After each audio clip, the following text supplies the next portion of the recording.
Lepo pozdravljeni. Letošnje leto se počasi izteka. December je čas številnih praznovanj, pa tudi čas, da potegnemo črto pod leto, ki se izteka, in si zastavimo cilje za prihodnje leto.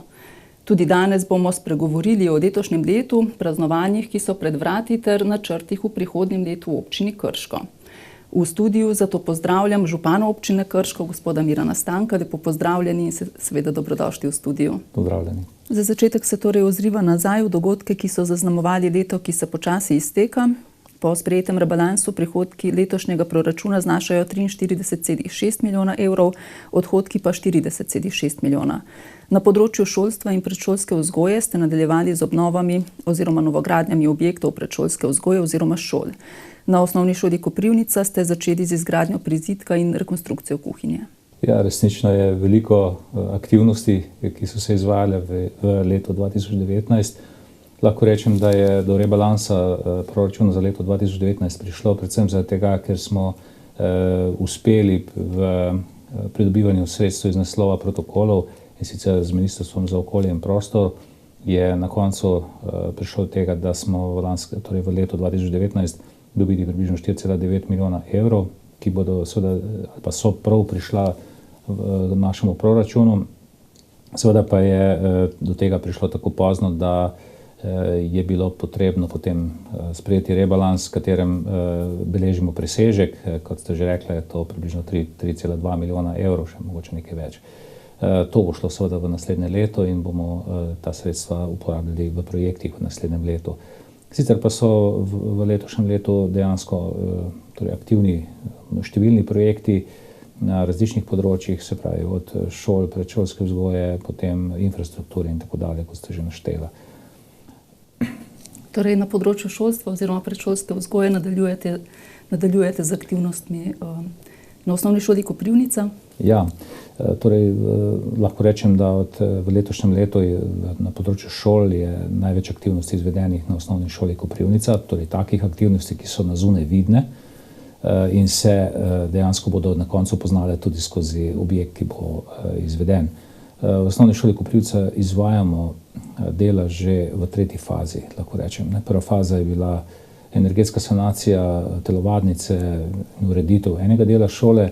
V lanskem letu jeseni je bilo potem izvedena obnova kotlovnice, ki je bilo pravzaprav neke vrste nujno opravilo, ki ga je bilo treba izvesti, namreč kotlovnica je bila v precej slabem stanju, kar je bilo tudi v času zimskih počitnic izvedeno. Potem pa smo v letošnjem letu začeli z večjo nadgradnjo, in sicer nadgradnjo kuhinje, ki je bila pravzaprav osnovni razlog, da smo šli v ta projekt, ampak hkrati s tem je bilo možno urediti tudi dve učilnici in pa knjižnico, ki jo ravno tako šola potrebuje, tako da smo pravzaprav šli v neko večjo rekonstrukcijo in ta dela, ki sicer nekoliko zamujajo zaradi poznega začetka in bodo končana nekje v naslednjem letu, zgodaj spomladi, bodo prinesla kar nekaj pozitivnih učinkov za to šolo.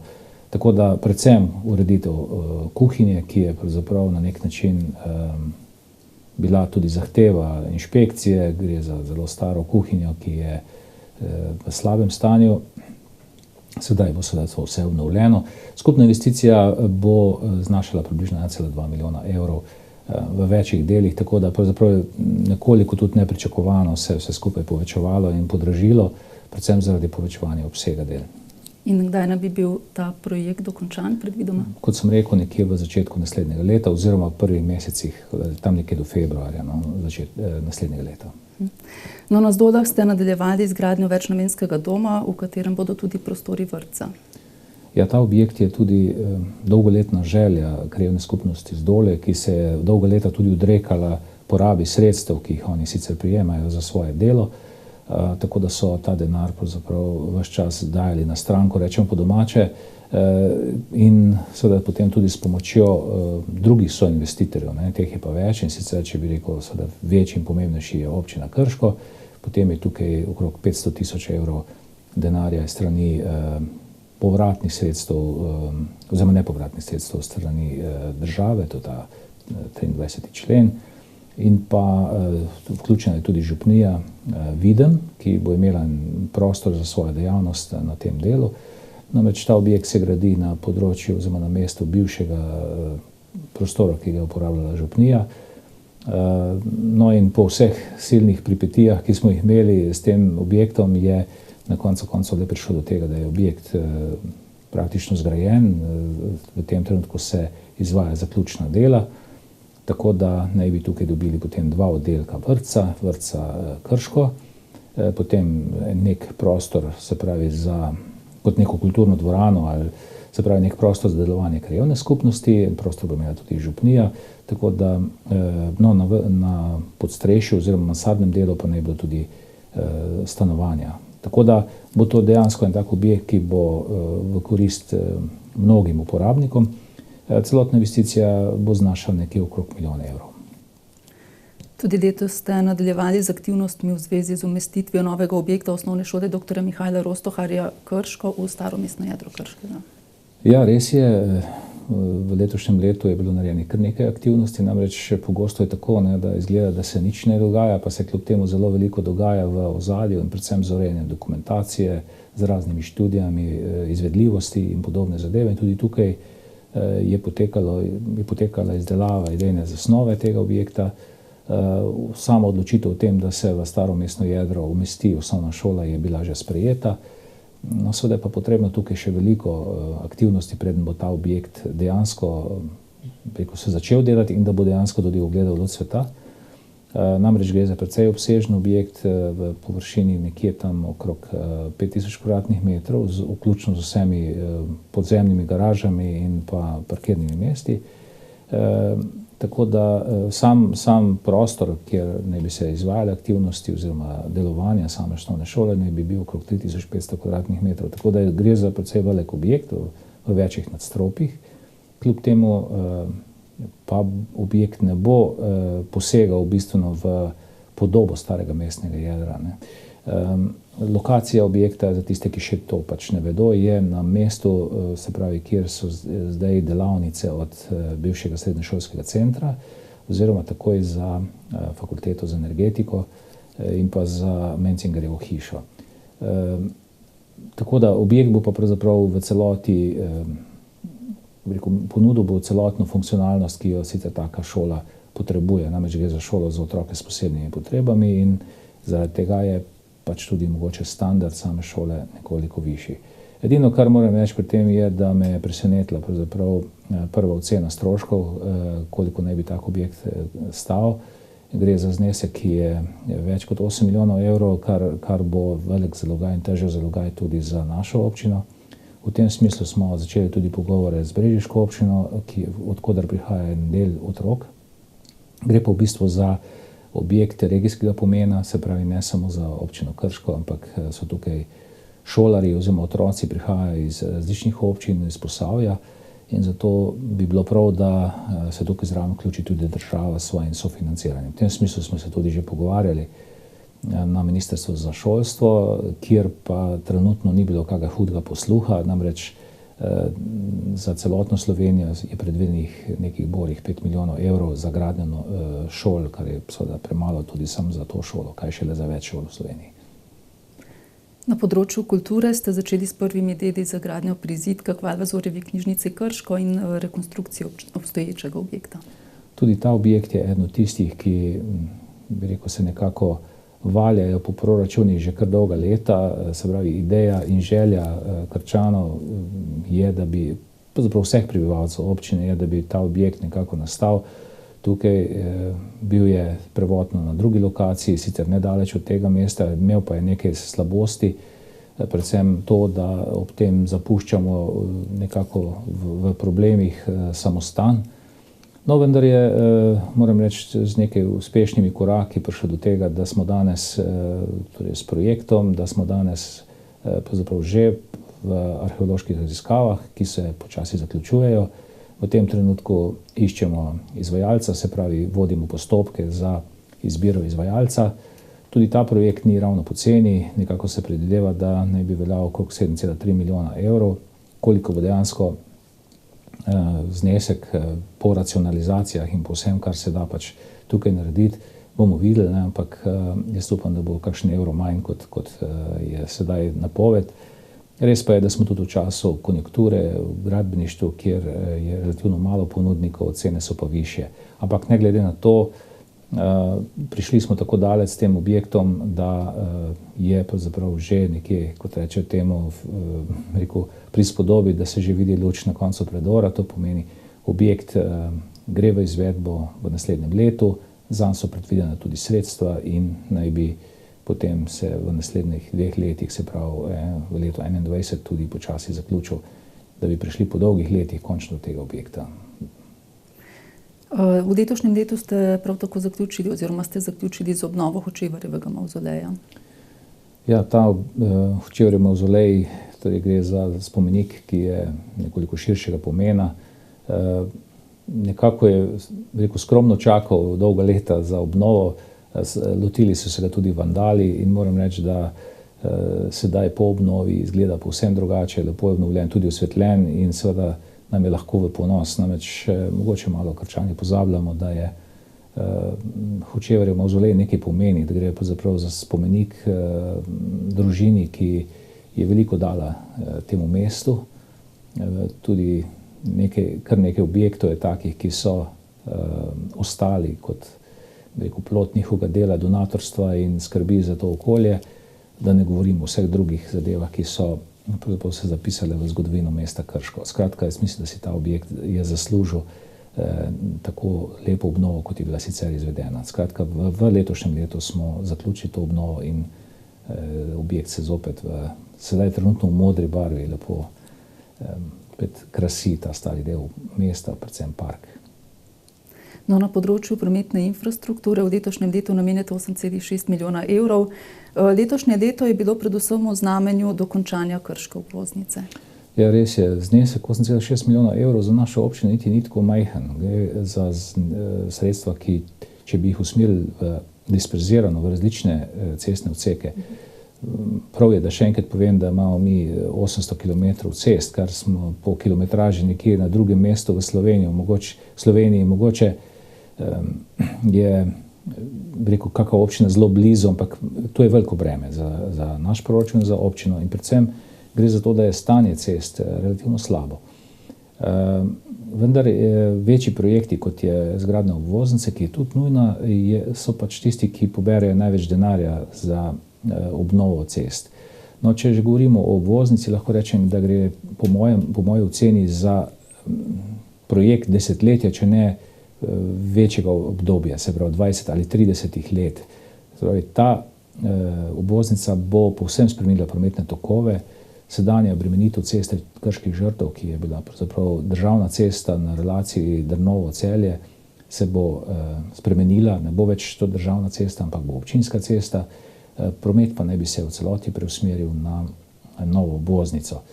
Seveda s tem bo promet varnejši, bo pa tudi hitreje bo možno priti skozi Krško.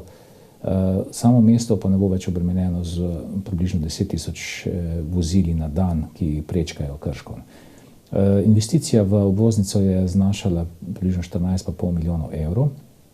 Govorimo o celotni investiciji, se pravi tudi obvoznici, ki je bila odprta že v letu 2013, potem mostu, ki je bil odprt, novem tretjem mostu, ki je bil odprt v letošnjem februarju in seveda zadnjem odseku, južnem kraku te obvoznice, ki bo odprt sredi tega meseca, se pravi praktično čez nekaj dni. V teh dneh ravno potekajo tehnični pregledi in urejanje še preostale dokumentacije za to, da lahko cesta sproščena v promet. Občina Krško je tukaj sodelovala kar precej s približno 3 milijoni evrov in sicer v glavnem za pločnike, razsvetljavo in tako naprej. In moram pa reči, da smo tukaj dali levi delež pri samem začetku gradnje, kajti vodili smo kompletno postopke za pridobitev dokumentacije, plačali smo tudi projekte za južni krak in pravzaprav pripravili vse, da je bilo možno potem tudi koristiti ta evropska sredstva. Gre pa za en lep zgled sodelovanja med direkcijo in pa med občino. No, občina Krško je tudi v letošnjem letu nadaljevala z modernizacijo občinskih in nekaterih državnih cest ter pločnikov, če omenim Cankarjevo ulico. Ja, tukaj gre za občinsko cesto, je pa tako, kot sem že prej omenil, približno 800 km je tistih cest, ki jih je potrebno vzdrževati. Lahko rečem, da smo v lanskem letu naredili snemanje javnih poti drugega reda, in sicer zaradi tega, ker smo želeli vedeti, kakšno je v resnici stanje teh cest. Dobili smo zelo dober rezultat, in sicer pravzaprav kataster vseh cest z njihovim stanjem, oceno stanja na 50 metrov natančno. To nam je pravzaprav tudi vodilo za to, da se lahko odločimo, katere odseke je potrebno popraviti prej, katere kasneje in katere je treba iz makadama spremeniti v asfalt. Teh cest je približno 270 km. No, javne poti prvega reda bomo snemali v naslednjem letu, medtem ko lokalne ceste, ki so pravzaprav višji red kot prvi red, te smo pa snemali v letošnjem letu, tako da bi z drugim letom dobili kompleten pregled nad stanjem cest. No, seveda tukaj vsako leto namenjamo približno 2 milijona 200 tisoč evrov za to, da imamo letno in zimsko vzdrževanje cest, se pravi v teh 8,6 milijona evrov je 2 milijona 300, 200 to nekje porabljenih že naprej zaradi snega ali pa zaradi krpanja lukenj in urejanja multi in vsega ostalega, kar je pač potrebno. Tu ne gre za širitev infrastrukture. Vsako leto pa namenjamo še za nekaj več teh poti oziroma cest, ki bi jih vzdrževali. No, če pa govorimo o Cankarjevi ulici, ki ste omenili na začetku, je seveda to ena izmed nalog, ki jo nekako vsako leto damo v načrt razvojnih programov pod imenom urejanje ulic. No, letos je prišla na vrsto Cankarjeva. Cela investicija je bila dokaj zapletena, ker je potrebno urediti še vso infrastrukturo pod površino, ki je vidna, tam je ogrevanje, vodovod in še marsikaj drugega. Tako da je celotna investicija stala preko 600 tisoč evrov, kar niti ni malo, vendar je rezultat zelo dober in lahko rečem, da za naslednjih 30 let bo tukaj mir in ne bo potrebno nič več urejati. Dotakniva se še trajnostne mobilnosti. Pristopili ste k ureditvi projektne dokumentacije za gradnjo pešmostu. Dokončujete kolesarske poti na Senovem?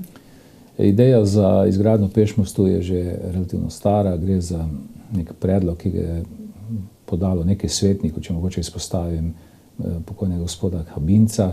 Se pravi, da gre za zadevo, ki je stara najmanj 10 let, če ne več.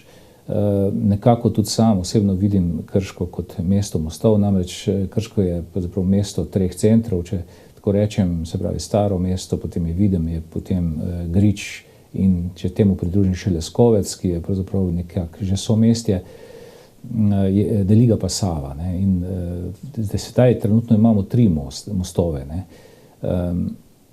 Ta most je predviden za povezavo med trgovino Kemo, če rečem tisti, ki vejo, na Vidmu in pa tukaj v starem delu pri vrtnarstvu Kerin oziroma tukaj, ko je narejena deviacija na obvoznici, tako da naj bi pravzaprav peš lahko prišli iz Vidma v Staro mesto in dodali še eno možnost prehoda.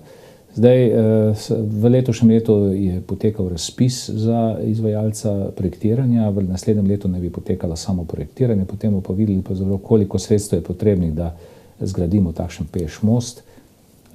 Upam, da ne preveč, da bomo to tudi zmogli, sicer bo treba pač malo počakati. Na jeseni ste namenu predali nekaj novih javnih izposojevališč kodes, razširili ste mrežo, že obstoječo mrežo.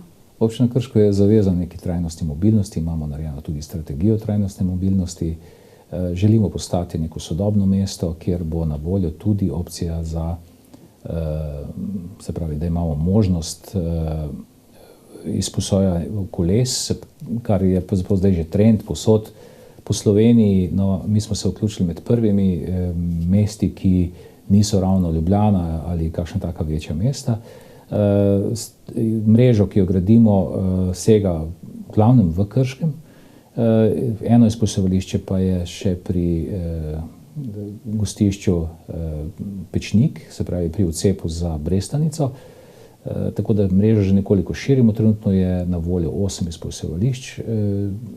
Letos smo sicer en del že predali in posodobili celotno mrežo, kar je treba tudi povedati. Namreč prejšnji sistem ni dovoljeval izposoje s pomočjo prenosnih telefonov, se pravi mobilnih naprav. No, zdaj pa je ta tudi možno, postaja poseben software, kjer lahko gledamo, ali so določena izposojališča prosta ali niso, oziroma kam lahko kolo odložimo, oziroma kje ga lahko dobimo. Tako da sedaj se ureja še zadnjo izposojališče pri tovarni Vipap, se pravi gre na parkirišču Park and Ride, ki ga ravno v teh dneh tudi dokončujemo. Ostale izposojališča so vsa v funkciji? Ostale izposojališča so v funkciji oziroma jih dajo sedaj v funkcijo po temeljiti prenovi. Namreč letošnjem letu smo nadgradili z nadstrešnicami in pa kompletna zamenjava postaj je bila narejena. In sicer, kot sem rekel, posodobitev v smislu softvera. Seveda je bilo za to potrebno tudi določene posege v samo opremo narediti. Tako da letos je celoten sistem poenoten. Pri tem moram reči, da je sistem kompatibilen s sistemom v Brežicah. Če bomo uspeli doseči dogovor z Brežicami, da bi lahko Krčani si izposojali kolesa in odšli v Brežice, tam pustili kolo in obratno, bo pa ta sistem doživel še en dodaten napredek, tako da bi bil pravzaprav tudi možnost nekega medmestnega transporta, če tako rečem, za tiste, ki želijo s kolesom iti. Zaključili ste tudi ureditev nadhoda nad železniško progo v Krškem. Ja, to je tudi neka zadeva, ki je izgledala na začetku precej enostavna, potem se je izpostavila, da sploh ni tako enostavna. Gre pravzaprav za infrastrukturo, ki je zgrajena nad železniško progo, ki pa je elektrificirana in tukaj se je pravzaprav vse skupaj zapletlo. Tako da smo most zlahka odstranili, potem ga pa nikako nismo mogli dati nazaj. Most je bil že obnovljen, smo čakali na vsa dovoljenja, ki naj bi dobili strani železnice. No, to je tudi prišlo, tako da smo v začetku leta potem ta most tudi po enem letu praktično postavljen nazaj na mesto, je v celoti obnovljen in je namenjen pešcem, da ni potrebe, da bi prečkali železnico preko tirov, rekel na črno, ampak je lahko prečkajo varno. Je pa to del parkirišča Park and Ride, kjer naj bi pravzaprav tudi bilo izposojališče koles in tako naprej. Skratka, nek tak modern center za trajnostno mobilnost. No in trenutno, ravno ko omenjate parkirišče Park and Ride, trenutno ga dokončujete? Ja, to parkirišče, ki je sicer stalo nekje blizu 500 000 evrov, se v teh dneh dokončuje. Gre za precejšnjo posodobitev, namreč menjamo, pravzaprav urejamo celotno parkirišče. Mislim, da bo nekje okrog 200 parkirnih mest na voljo, vse do čistilnice. Tudi urejen prostor za, mislim, za 3 kamione, ki običajno tam parkirajo na črno, zdaj bo imeli lepo urejeno in pa seveda vse ostale površine so lepo urejene in asfaltirane, kar bo seveda bistveno izboljšalo podobo samega tega dela mesta. Po drugi strani pa moram reči, da po dolgih dogovorih in pogovorih smo uspeli tudi železnico doseči, da lahko koristimo zemljišče, ki sicer ni naše, je sicer v lasti države, ampak smo uspeli nekako dobiti služnost in sedaj bo ta zadeva urejena, računam nekje do konca leta. V teh dneh se ravno zaključuje vse skupaj, tako da bi do konca leta to dali tudi v uporabo. No, na področju gospodarstva pa bi lahko izpostavili podjetniški inkubator. Gre torej za projekt, ki je namenjen za tako imenovana start-up podjetja. Ja, v Krškem je že bil en podjetniški inkubator na področju kovinarske, ki ni najbolj, funkcioniral. Nekaj podjetij je tam nastalo, sedaj je ta inkubator nekako zamrl. V starem mestnem jedru smo pravzaprav izkoristili evropska sredstva in s pomočjo tega denarja tudi zgradili in obnovili pravzaprav staro stavbo Merksa oziroma Mercatorja na CKŽ 44. Gre za projekt, ki je vreden nekje okrog 450 000 evrov. V izdatni meri bil sofinanciran iz Evropske unije.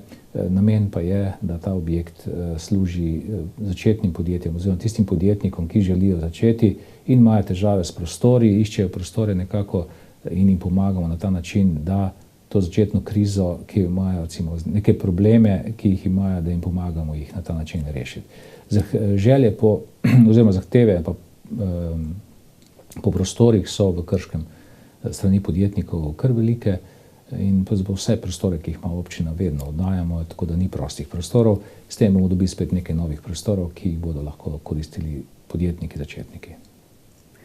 Občina je v letu 2019 podpisala 2-letno pogodbo za komasacije na območju Velikega Podloga. Januarja je izvajalec začel z deli. Kaj se na področju kmetijstva oziroma kaj se je še izvajalo v letošnjem letu? Krško polje je polje, ki, če pogledamo, kako je parcelirano, vidimo, da je zelo lastniško razbito.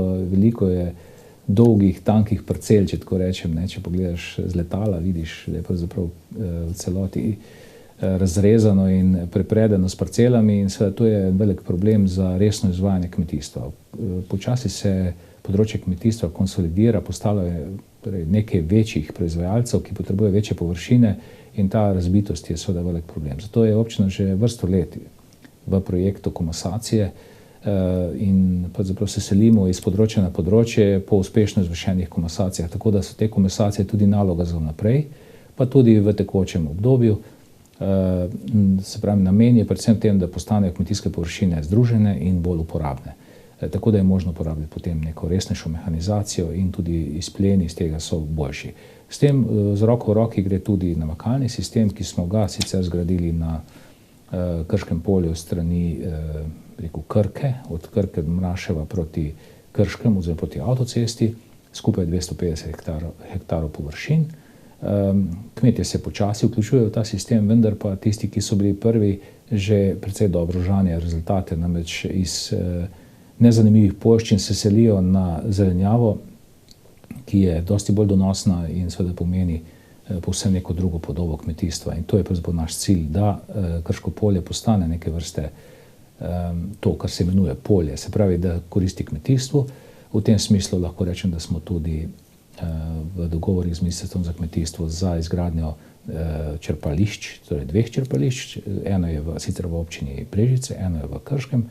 Eno črpališče je bilo pa ravno v teh dneh, če tako rečem, praktično konec tega leta je bilo dokončano in sicer je namenjeno namakanju levega brega obrežja reke Save. Skupna kapaciteta možnosti namakanja preko 600 hektarjev. Tako da možnosti, ki izvirajo iz hidroelektrarne Brežice, so velike in bodo seveda dale novo vrednost Krškemu polju. Nedavno ste zaključili izgradnjo komunalne infrastrukture v krajih Jelše in Gorica. Ja, res je. Šlo je za 2-letni projekt, ki je ravno zaradi zapletenosti, se pravi, poteka v vasi, veliko je različnih infrastrukturnih posegov, od kanalizacije, vodovoda, optike in tako naprej. To ponavadi zahteva kar precej usklajevanja in različnih dogovorov in pogodb. Seveda smo se z vsakim korakom dotikali tudi zasebnih zemljišč, kar je tudi pomenilo določeno oviro in problem, zato je celoten projekt trajal 2 leti. Res pa je tudi, da je bilo tako trajanje predvideno, tudi nenazadnje zaradi financiranja. S tem smo zaključili ureditev v 2 vaseh, dobili so lepo urejene ceste, pločnike, razsvetljavo, obenem so pa dobili tudi urejen vodovod in kanalizacijo, kar je tudi velikega pomena. Ostaja seveda nadalje naloga na tem območju še ureditev, enaka ureditev v Pristavi in pa Velikem Podlogu, tako da je, se pravi, to je eno območje aglomeracij, se pravi zakonsko predpisanih območij, kjer je potrebno zgraditi javni kanalizacijski sistem, ki še ni urejen in ga nameravamo v naslednjih letih še urediti. Se pravi, to je projekt, ki še teče naprej. Ena faza je pa zaključena. Kaj pa v ostalih krajevnih skupnostih? Od ostalih krajevnih skupnosti imamo nalogo za urediti še na Raki in sicer je tam tudi projekt, ki počasi poteka, predvsem zaradi pridobivanja zemljišč, urejanje, se pravi, terena, na katerem bomo lahko celoten projekt izvedli. Tudi ta projekt bo precej zapleten in drag, namreč gre za približno 120 hišnih priključkov, izgradnjo rastlinske čistilne naprave. Vse skupaj bo kar precej zajeten zalogaj. Trenutno pa, kot sem rekel, potekajo pridobitve zemljišč, da se bo lahko začela ureditev trga Raka. Kako sicer potekajo dela pri ureditvi trga na Raki? Torej, v glavnem gre bolj za urejanje dokumentacije, kot sem rekel, sicer pa pred časom smo že odkupili Vaškovo hišo, porušili in naredili tam parkirišče, ki je začasno. Uredili pa smo seveda tudi odkup še ene hiše, ki je tik ob cerkvi, ki je tudi sedaj že porušena. Vedno se kaj zaplete, sploh v starih trških jedrih, kajti tam je vedno kakšna najdba, ki potem zanima arheologe in za tega dela poteka počasneje. No, če omeniva še širokopasovne povezave, kaj ste letos postorili na tem področju? Zadnjih nekaj let namenjamo približno slabih 200 tisoč evrov letno za urejanje širokopasovnih povezav. Gre tukaj za upihovanje različnih, torej, optičnih kablov. Vse skupaj je namenjeno predvsem temu, da se na vseh mestih, kjer so že vgrajene cevi, tudi omogoči signal in se naredijo hišni priključki. Se pravi, bistveno je, da ta denar se porablja predvsem za izgradnjo hišnih priključkov. Istočasno pa treba povedati, povsod tam, kjer gradimo kakršnokoli infrastrukturo, dodajamo tudi cevi za optiko, ki jih potem kasneje, ko je dovolj interesentov, tudi nadgradimo samim kablom. Tako da je pravzaprav nek konstanten projekt, ki teče že vrsto let. Zanj smo namenili že kar krepkih 10 oziroma celo več milijonov evrov, s tem, da je treba reči, da v začetku so bila sredstva iz Evropske unije, sedaj pa se počasi ta projekt izteka. So pa še kraji v Krški občini, ki optike nimajo. Čeprav smo po nekih podatkih vgradili že preko 500 km optičnih kablov. Občina Krško sicer v zadnjih letih več pozornosti namenja skrbi za starejše. Na kakšen način? Ja, tukaj je neke vrste paradoks. Če gledamo, da je približno četrtina prebivalstva mlajša od 18 let, tam nekje 15-16 let, in da je četrtina prebivalcev nad 65 leti, pa če pogledamo, koliko sredstev je namenjenih za predšolsko in šolsko mladino in koliko sredstev za starejše, vidimo, da je razmerje, če rečem, kar 1:8, 1:9. Se pravi, 9-krat več za mladino kot za starejše. In zato je prav, da se posvetimo tudi starejšim. Postajamo vse starejša populacija, vse več je starejših, ki potrebujejo tudi določeno pomoč. Res pa je, da nihče od starejših ni prav navdušen nad idejo, da bi šel v nek dom. Zato razmišljamo o večjih projektih, ki bi omogočili starejšim ljudem, da lahko bivajo na domu, se pravi v okolju, ki jim je domače, kjer se počutijo prijetno, imajo pa določene težave pri vsakodnevnih opravilih in zato je seveda prvi in osnovni projekt je pomoč na domu, ki ga izvaja naš Center za socialno delo. Tukaj je že teh, ki pomagajo, se pravi oskrbovalcev teh ljudi, je že preko 20 oziroma še več. Lahko pa rečem, da smo začeli tudi pilotni projekt, sicer ga je začelo Center za socialno delo, ki je financiran strani države. Pilotni projekt se imenuje Most. In ta pilotni projekt je tudi pomoč ljudem na domu. To je ena oblika, istočasno naj omenim tudi, da razmišljamo o gradnji varovanih stanovanj. Tudi ta projekt poteka nekje, bi rekel, še v ozadju in se v bistvu še ne vidijo rezultati na terenu, vendar pa je to projekt, ki bo zaživel in bo relativno kmalu tudi doživel, bi rekel, svojo realizacijo, in sicer gre tukaj za približno 24 stanovanj, ki ne bi se zgradila na Kovinarski ulici. No, v letošnjem letu ste zaključili izgradnjo poslovilnega objekta na pokopališču v Krškem. V Krški občini je kar nekaj teh poslovilnih objektov, ki so bili, bi rekel, starejši so, že davno je bilo, kar so bili narejeni, smo že pred časom začeli z obnovo teh objektov. V lanskem letu smo odprli Mladeško vežico na Raki, v letošnjem letu pa lahko rečem po nekako 14 letih, odkar je bila dana prva ideja za poslovilni objekt v Krškem, je urejeno tudi pokopališče v Krškem. Šlo je za projekt, ki je trajal skoraj 2 leti, gre pa za objekt, ki je resnično lahko ponos Krškemu, zelo tak, bi rekel, lepo izgleda in tudi zelo pietetno je urejen. S tem nam pravzaprav smo rešili skoraj vse probleme v zvezi z poslovilnimi objekti v Krškem. Urediti je potrebno še poslovilni objekt na Stranjah in ravno v teh dneh se začenja gradnja v Stranjah, tako da tudi tam, kjer je že res dolgoletna želja in niso tudi nikoli imeli poslovilnega objekta, ga bodo sedaj lahko imeli in tudi uporabljali. Novembra pa so se začela prva pripravljalna dela širitve in obnove gasilskega doma poklicne gasilske enote Krško in prostovoljnega gasilskega društva Videm ob Savi. Gre za objekt, ki je načrtovan že, mislim, 3 leta, nekaj podobnega. Do same gradnje je prišlo zato, ker je poklicna gasilska enota nujno potrebovala prostor za gasilska vozila, poleg tega je pa ta obstoječi objekt pravzaprav energetsko zelo potraten, piha na vseh koncih, gre za staro gradnjo, ki je za današnje čase popolnoma neprimerna. In ob razmišljanju, ali iti na novo lokacijo ali pa na tej lokaciji, kjer je gasilska enota že locirana, narediti nov objekt oziroma ga nadgraditi, smo se odločili, da je bolje, da ga tukaj nadgradimo. Še posebej zato, ker smo kupili del tovarne Vipap oziroma del prostorov, ki je bivše celuloze, ki so bili zapuščeni že vrsto let. To smo v letošnjem letu tudi sanirali, tako da smo vse stare objekte odstranili, torej zgodaj pomladi in poleti. Temu se je pridružila tudi tovarna celuloze oziroma sam Vipap, je odstranil še nekaj svojih objektov. S tem smo dobili lep prostor, na katerem bo zgrajen objekt poklicne gasilske enote. Ta bo približno 2-krat večji od sedanjega. Obenem pa bo dograjen tudi prostor za prostovoljno gasilsko društvo Videm.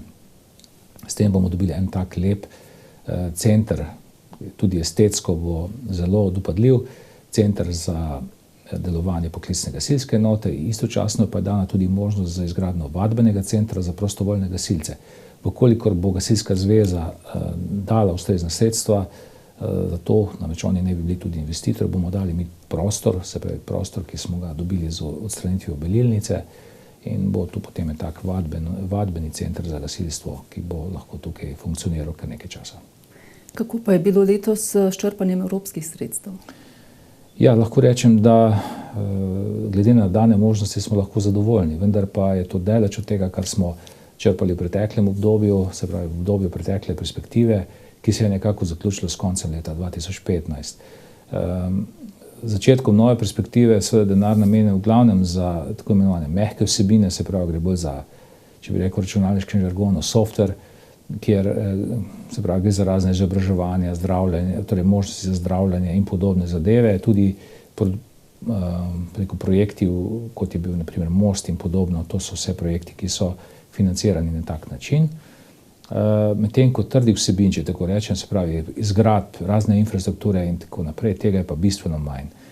Ocenjujem, da nekje glede na trenutno izvedena dela in prispele situacije je bilo do sedaj počrpanih slabih 700 000 evrov, kar je glede na 26,6 milijona evrov, koliko smo počrpali v prejšnji perspektivi, praktično nič. Vendar je pa res, da so sklenjene pogodbe oziroma smo uspeli na različnih razpisih, tako da ne bi bilo teh sredstev približno za 3,5 milijona evrov. Je pa res, da se preferirajo projekti, ki so regijski projekti, se pravi posavski projekti, in tukaj nastopamo tudi z drugimi občinami.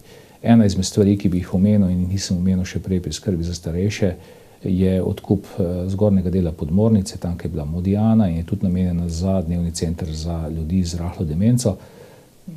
In to je tudi del projekta, ki ga izvajamo skupaj z ostalimi občinami v Posavju.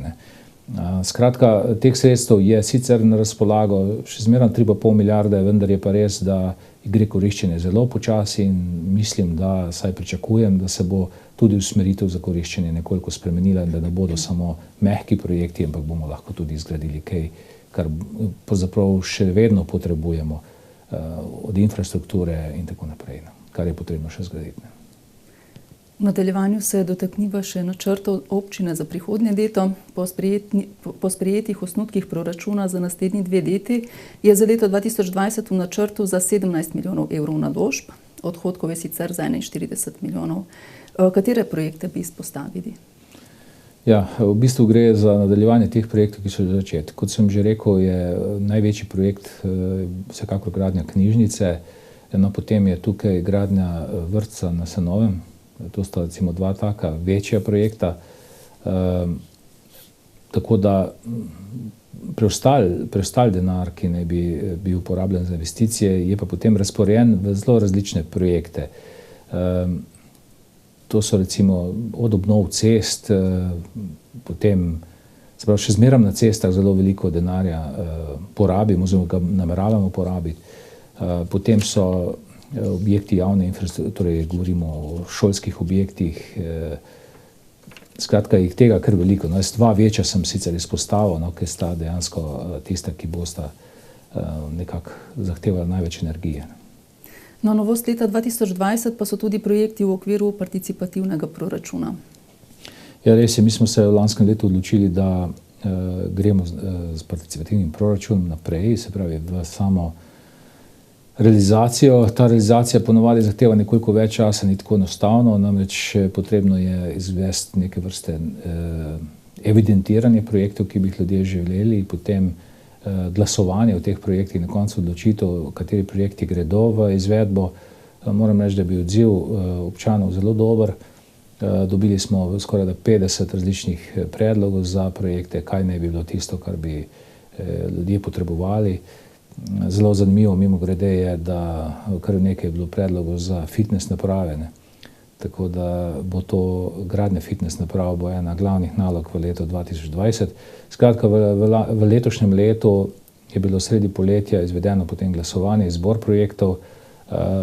V proračunu za leto 2020 je rezerviranih 140 tisoč evrov za realizacijo teh projektov v vseh 7 področjih, kjer smo predvideli, torej kjer je bila občina razdeljena na 7 področji, kjer naj bi se občani odločali, pač jim dajali predloge. V vseh 7 področjih so bili dani predlogi, zelo zanimivi in bodo tudi realizirani. Tako da v začetku leta 2020 takoj začnemo z realizacijo teh projektov. Seveda pa obenem bodo tekle v letu 2020 ponovno aktivnosti za nov nabor za leto 2021.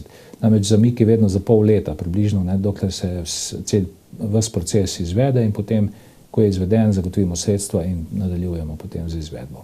Višina sredstev za participativni proračun 2021 bo trenutno je predvidena enaka, to je 140 tisoč evrov.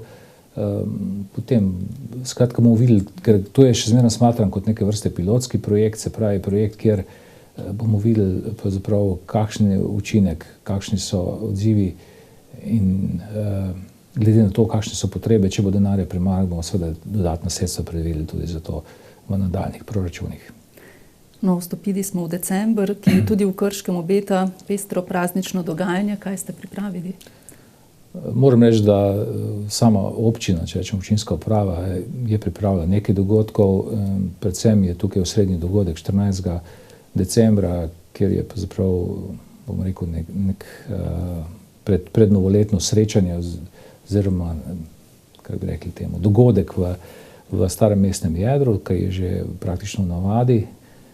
Posod so že objave, torej v mesečnem povedniku in tudi v drugih javnih sredstvih obveščanja. Sicer pa v sodelovanju z kulturnim društvom Posavje pripravljamo tudi, oziroma ga oni pripravljajo, mi sodelujemo zraven, tudi dogajanje 30. in 31. decembra, kjer naj bi bilo pričakovanje novega leta na trgu trgu Matija Gubca pred kulturnim domom, tako kot je že nekaj 2 leti v navadi. To sta 2 osrednja dogodka, ki bosta letos, koncerti, glasbo in tako naprej. Seveda pa bo še manjših stvari kar polno, ki tudi niso v organizaciji občinske uprave, ampak se pravzaprav za to odločajo različna društva in sami pripravljajo različne dogodke. Tako da mislim, da je zelo dobro, da si občani pogledajo napovednik, kjer je skoraj vsak dan kakšen dogodek. Vabljeni torej na vse decembrske dogodke? Absolutno, jaz bi seveda vse povabil, predvsem zaradi njih samih, zaradi družin in vseh ostalih, ki pač v decembru skoraj da pričakujejo neko dogajanje, po drugi strani pa tudi tisti, ki se potrudijo in pripravljajo take dogodke, so zelo veseli, če so obiskovalci. Če jih ni, potem taka zadeva ves trud izveni v prazno. No, s tem povabilom pa tudi zaključujeva današnji pogovor. Gospod Miran Stanko, župan občine Krško, hvala za obisk v studiu. Hvala tudi vam za možnost, bi pa to priložnost še izkoristil za to, da bi vsem zaželel veliko uspeha in zdravja v novem letu in seveda tudi zahvala za vse sodelovanje, ki smo ga v letošnjem letu imeli in ga tudi z njim tudi uspeli nekaj narediti. Spoštovani gledalci, cenjene gledalke, vam pa hvala za pozornost in nasvidenje do prihodnjič.